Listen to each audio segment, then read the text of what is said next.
છોટાઉદેપુર જિલ્લા પંચાયતની 32 જિલ્લા પંચાયતની બેઠકો અને 150 જેટલી સમગ્ર તાલુકા પંચાયતોની બેઠકોની અંદર નગરપાલિકા અને બોડેલી નગરપાલિકાની 28 બેઠક 7 વોર્ડ, એમાં 6 વોર્ડ તો બિનહરીફ છે અને બાકીની જે બીજી જિલ્લા પંચાયત અને તાલુકા પંચાયતોની બેઠકો ભારતીય જનતા પાર્ટીના ઉમેદવારો જે રીતે મહેનત કરી રહ્યા છે અને જે રીતે માનનીય ધારાસભ્યશ્રીઓ, જે રીતે સંગઠન, જે રીતે માનનીય સાંસદશ્રી તમામ પોતે પોતાના વિસ્તારોની અંદર જે રીતે કામગીરી સમગ્ર જે પીરિયડ છે વિધાનસભાનો અને લોકસભાનો અને અગાઉ જે કોઈ કામગીરી કરવામાં આવી છે, પ્રજાલક્ષી સારી કામગીરી કરવામાં આવી છે, એ પાણીના પ્રશ્નોનો હોય તો એ નલ સે જલની યોજનાને જોડવામાં આવી છે, એ ભણતરના પ્રશ્ન હોય તો ફીસીપ કાર્ડથી લઈ અને જેટલી પણ વિદ્યાર્થીઓને મદદ થાય એ રીતે રાજ્ય સરકારે પોતાની ગ્રાન્ટમાંથી એ રીતે મદદરૂપ થયા છે. એવી જ રીતે સિંચાઈના પ્રશ્નો છે. છોટાઉદેપુર જિલ્લાની સમગ્ર જિલ્લાની વાત તો સૌથી મોટી યોજના આપણી નર્મદા યોજના ને જે જોડવાનું કામ અત્યારે ભૂપેન્દ્રભાઈ પટેલની સરકારની અંદર માનનીય ધારાસભ્યશ્રીઓની માંગણી હતી અને સંગઠનના જે આગેવાનો છે એમની પણ માંગણી હતી, એટલે સંયુક્ત રીતે માનનીય સીએમ સાહેબને રજૂઆત કરી તો એ બાબતે 5000ની ઉપરની યોજના નર્મદા જિલ્લા, આપણે છોટાઉદેપુર જિલ્લાને નર્મદાના પાણીને આપવા માટેની યોજનાને પણ 5500 કરોડ જેટલી માતબર રકમની અંદર એ યોજનાને મંજૂર કરવામાં આવી છે. એ સમગ્ર છોટાઉદેપુર જિલ્લાના ખેડૂતો માટે ખૂબ જ આશીર્વાદરૂપ છે. સાથે સાથે એક બહુ મહત્વપૂર્ણ યોજના જે સુખી જળાશયની યોજના છે, એ લગભગ 300 કરોડની આસપાસ સમગ્ર કેનાલોનું નવીનીકરણ કરવામાં આવ્યું. એટલે જે નવરચિત તાલુકો અત્યારે કદવાલ પણ બનાવવામાં આવે છે, નવરચિત તાલુકાની અંદર પણ હાલ ચૂંટણી છે, તેમાં પણ સારામાં સારા ઉમેદવારો જે રીતે ભારતીય જનતા પાર્ટીએ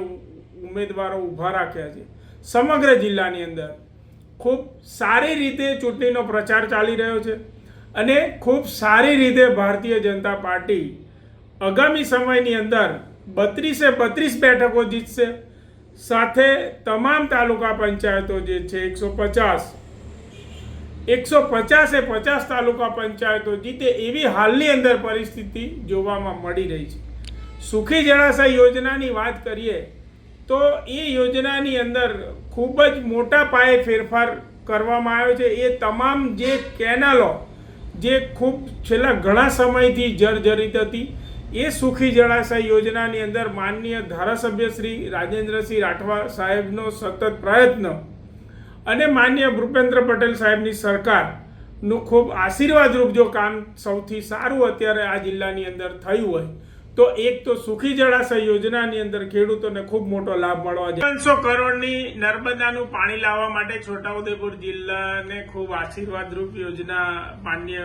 મુખ્યમંત્રીશ્રીએ આ વિસ્તારના આગેવાનો અને ધારાસભ્યશ્રીઓને જે વાત સાંભળી એ બદલ પણ આ પ્રજા એમનો ખૂબ આભાર માને છે. અને અત્યારની પરિસ્થિતિની અંદર એ અન્ય પક્ષોની જો આપણે વાત કરીએ તો એ જેવી રીતે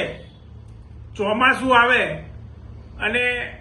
ડ્રાવ કરીને દેડકાઓ નીકળી જતા હોય, એ જ રીતે અન્ય પક્ષો અત્યારે પોતપોતાના જોર અજમાવી રહ્યા છે. પણ માત્ર ને માત્ર આ જે અન્ય પક્ષો છે બિલકુલ સમાજને ગેરમાર્ગે દોરવાનું કામ કરી રહ્યા છે. સમાજને ખોટી રીતે બીજા માર્ગે વળી જાય અને એમને ખોટી રીતે હેરાનગતિ કરવાનો પ્રયત્ન કરી રહ્યા છે. એમાં કોઈ પણ આદિવાસી સમાજના જે આગેવાનો છે એમાં દોરાય નહીં એવી અમે આ તબક્કે અપીલ પણ કરીએ છીએ. સાથે સાથે કોંગ્રેસ તો લગભગ આ જિલ્લાની અંદર કોઈ પિક્ચરમાં નથી દેખાતી. આમાં આમ આદમી હશે તે પણ માત્ર ફોર્મ ભરવાના ખાતર જ ભર્યા છે. કોંગ્રેસના ઉમેદવારોએ પણ માત્ર ફોર્મ ભરવાના માટે જ ભર્યા છે. એવું કોઈ વાતાવરણ નહીં દેખાતું કે ભારતીય જનતા પાર્ટીના ઉમેદવારોને કોઈ ટક્કર આપી શકે. અત્યારે જે પરિસ્થિતિ સમગ્ર જિલ્લાની અંદર છે એ સ્પષ્ટ રીતે જે રીતે પ્રવાસ ચાલી રહ્યો છે, આગેવાનોનો, સંગઠનના મિત્રોનો, જે રીતે માન્ય સાંસદશ્રી પ્રવાસ કરી રહ્યા છે, જે રીતે ઉમેદવારો પ્રચાર કરી રહ્યા છે, જે રીતે માન્ય ધારાસભ્યશ્રીઓ પ્રચાર કરી રહ્યા છે, એમના પોતપોતાના વિસ્તારોની અંદર જે કામ કર્યા છે, એ કામ આજે એ કામનો જવાબ અને એ કામની એ કામની લાગણીને લઈને જે ભારતીય જનતા પાર્ટીની સરકાર આજે માન્ય વડાપ્રધાન શ્રી અને માન્ય ભૂપેન્દ્રભાઈ પટેલ સાહેબ જે રીતે રાજ્ય સરકાર મદદ કરી રહી, કેન્દ્ર સરકાર મદદ કરી રહી, તમે જોયું હશે કે 10,000 કરોડનું પેકેજ આપવામાં આવ્યું. જ્યારે વરસાદ કમોસમી વરસાદ થયો, એ વરસાદની અંદર તમે એમાં દરેક ખેડૂતો કોઈ પણ જાતના પક્ષપાત કર્યા વગર દરેક ખેડૂતોના ખાતાની અંદર આ પૈસા લગભગ છોટાઉદેપુર જિલ્લાની અંદર 240 કરોડની ઉપરની રકમ ચૂકવવામાં આવી છે. એ બતાવે છે કે આ સરકાર કોઈ પણ જાતનો ભેદભાવ કર્યા વગર દરેક ખેડૂતોને જેનું નુકસાન થયું છે એને પણ મળ્યા છે, જેનું નુકસાન નથી થયું એને પણ પૈસા મેળવ્યા છે. એ કોંગ્રેસ હોય, આપ હોય કે બીજો અન્ય કોઈ પણ પક્ષનો ખેડૂત હોય, પણ ખેડૂતો માટે કોઈ પણ જાતનો પક્ષપાત કર્યા વગર આજે સરકારે 10,000 કરોડના પેકેજની અંદર આજે આ સમગ્ર છોટાઉદેપુર જિલ્લાના ખેડૂતોએ આનો લાભ લીધો છે.